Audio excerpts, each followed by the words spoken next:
Yo. Hello, Kinetic Man. Hello, Kinetic Man friend.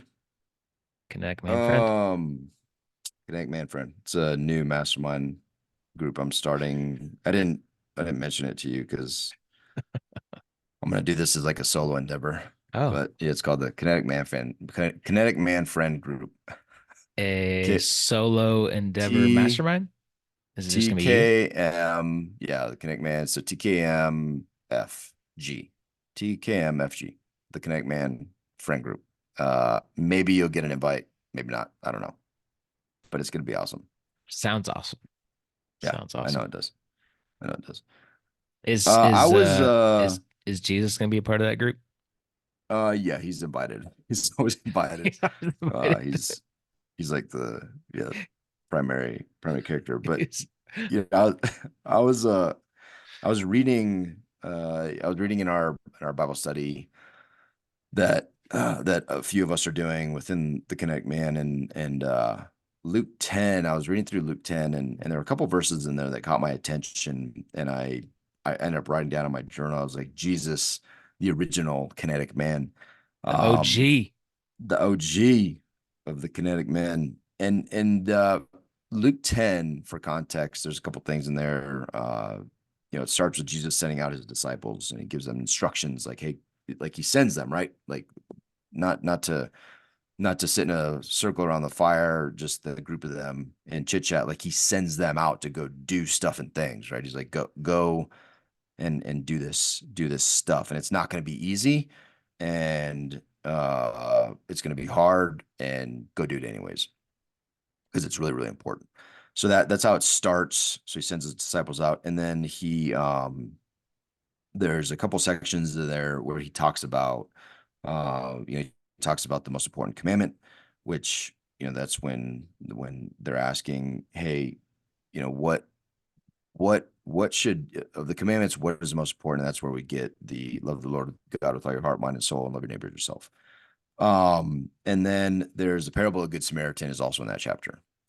And so the couple things that stuck out in the story of the most important commandment, verse 28, Jesus wraps it all up by saying, because the man answered, you must love the Lord your God with all your mind, heart, soul, and love your neighbor as yourself. And then Jesus says, right, do this and you will live. And that verse stuck out to me. Do this and you will live. Right.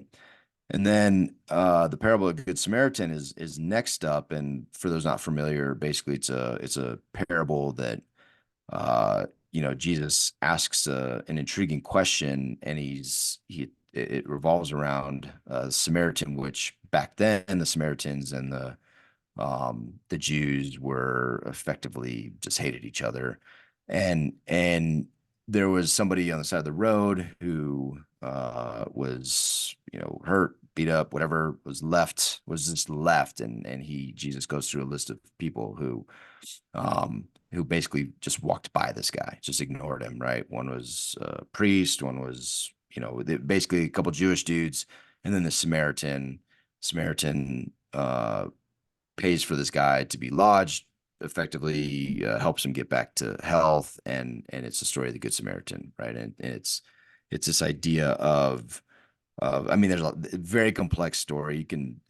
It's you could the onion layers to this story, not only beyond cultural, how you perceive other cultures and being judgmental and all that kind of stuff, but it goes, there's a lot to that story, and I recommend it to anybody, Christian and non-Christian alike.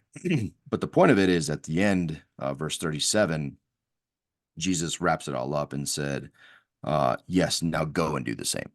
Right. And that verse stuck out to me. Yes, go and do the same.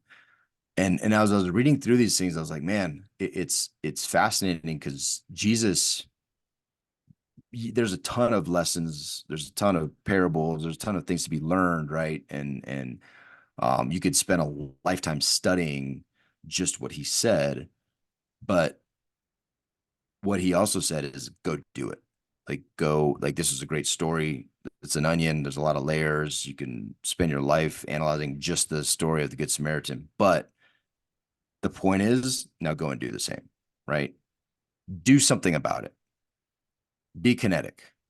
And so it just really, and these are just two examples in myriad others that of Jesus saying, or the Bible specifically saying, go and do these things, right? Like go do something about it. Stop talking about it, go do it. And so those, those two verses specifically from this chapter, from Luke chapter 10, just really like were a gut punch. It just made me sit back and be like, okay, like what are the things that I talk about? What are the things that I do? And is there a gap there? Is there a say do gap? And what do I Yeah. do about it? Well, and he also charged his disciples like, go, go and make more disciples, go and do, right? And then like, what do we all pursue at the end of our life when we're at the gates to hear, well done, my good and faithful servant, not well said or well talked about. Well done means you did something, you took action, right? I think it was Benjamin Franklin who said something along the lines of, well done is better than well said, right? There's a lot of things we can talk about, but if you actually don't do it, like, does it really even matter?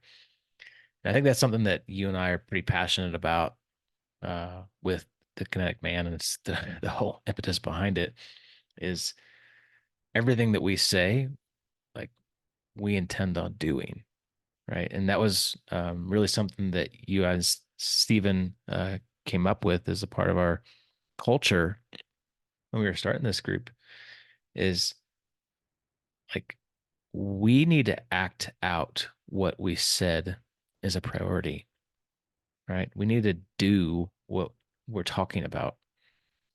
And it's something that was a gap for me at one point in my life. I said, all these areas of my life were a priority. I said that my family was a priority. I said that my health was a priority. I said that my faith was a priority, but I actually wasn't doing any of the stuff that I said was a priority. I wasn't going to the gym. I wasn't working out. I wasn't eating healthy. I wasn't reading the Bible. I wasn't putting my phone away and computer away and spending time with my family. I wasn't taking my wife on dates. I wasn't doing any of these things. Um, and if I continued to do those things, like it was going down a bad road, right?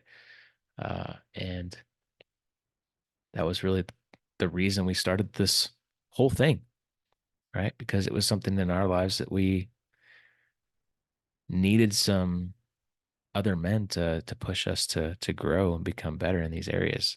So I don't think you can do it yourself. But I love this idea of Jesus being the OG, the kinetic man.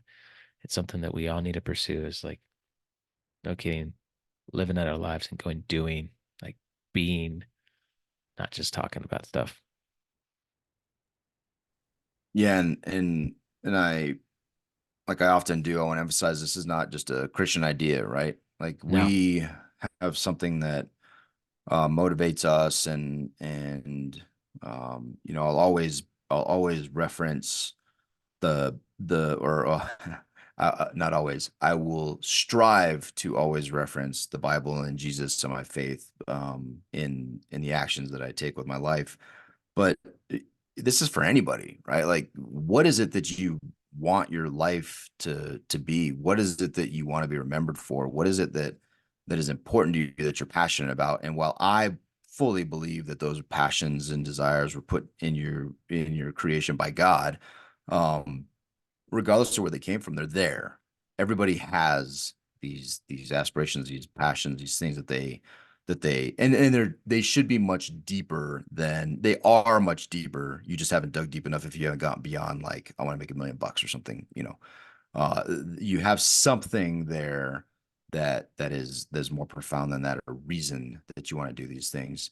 And ultimately, you don't have to believe in Jesus to identify those things. It's helpful and I think it's more rewarding and probably more truth based if it is founded in something deeper than yourself. But you don't have to, right? Like you can just write those things down. Like what is important to me? Just start there and start writing stuff down. And as you get deeper and deeper into that list, and as you think more profoundly about it, and that stuff truly becomes more important to you, then the list next to it is, what am I doing about it? And if there's no actions tied to it, that's just a great place to start. Like, what can I do about it? What is in the realm of possible? What would my life look like if I did do these things and I did pursue these passions? What does my life look like then? And that is independent of any kind of faith or belief system, right? Like, that is just purely, man, like, what impact do I want to make on this world in a positive way? And I think we all have that in us, right? Yeah. But ultimately, it's nothing. Words are cheap, dude. Like, it really, like, you can say, like, don't tell me you love me, show me you love me, right? And show me you love me with what? With time. Like, what does that really look like? And we can all do something about that. Yeah, dude. There's I just read this morning a newsletter article from Jordan Grummett, Doc G. We had him on our podcast. He wrote a fantastic book. He has another book coming out called The Purpose Code. And he wrote about this exercise that I think could apply here. Maybe from a different perspective that he wrote it, but he gave this idea of go back in your calendar, go back, a week in the past, and just look at that calendar and take a blank sheet of paper and divide it in half, and then document everything that's on your calendar, everything that made it on your calendar, and then write it on your piece of paper, whether that was something that you loved doing or something that you loathed to do. And then, tally all that up to see, like, from a week's calendar perspective, how many items on that calendar did you love and how many items on that calendar did you loathe? And just look at like how you're spending your time, right? Are you doing things that you love doing or are you doing things that you don't like doing? But you could do the same thing with like what's important to you, right? Look at your calendar, look at how many things on your list, on your calendar you did, and tally those up of like what was a priority, right? Is your family a priority? You say your family is a priority. Did you do anything on your calendar that was specific to your family? You say that your health is a priority. You say that your faith is a priority. Look at your calendar. Was anything on that calendar last week matching what you say is a priority? It's an interesting exercise to do. It could be eye opening for you to maybe kind of shift some action items to get more aligned with things that you say are important to you. Take action. Take action. Go. Take action. Do. Yeah, man. Love it. Be Do. more Do be more like something. Jesus. Well, and even, even as a starting point, it's just a good exercise. Like, what do I really, what am I passionate about? What do I enjoy doing? Right. And just, I mean, just start there. Start there, take an assessment of your week, like you said, take that challenge and just see, like, am I where I'm at? Am I where I want to be? And if I'm not, then, like, don't let another day pass without at least make it a choice. At least give yourself the ability to make a choice about it. Meaning, at least know what it is that you want and then make a choice. And then at least now you're empowered to say, hey, I chose to pursue this thing or I chose not to. And here's why. And that, even that, dude, that's a much better place to start with, or to be, not to start. This is iterative. Like, this is your whole life. So just a great place to be. Well Go get done. it. Do See ya. it. See you.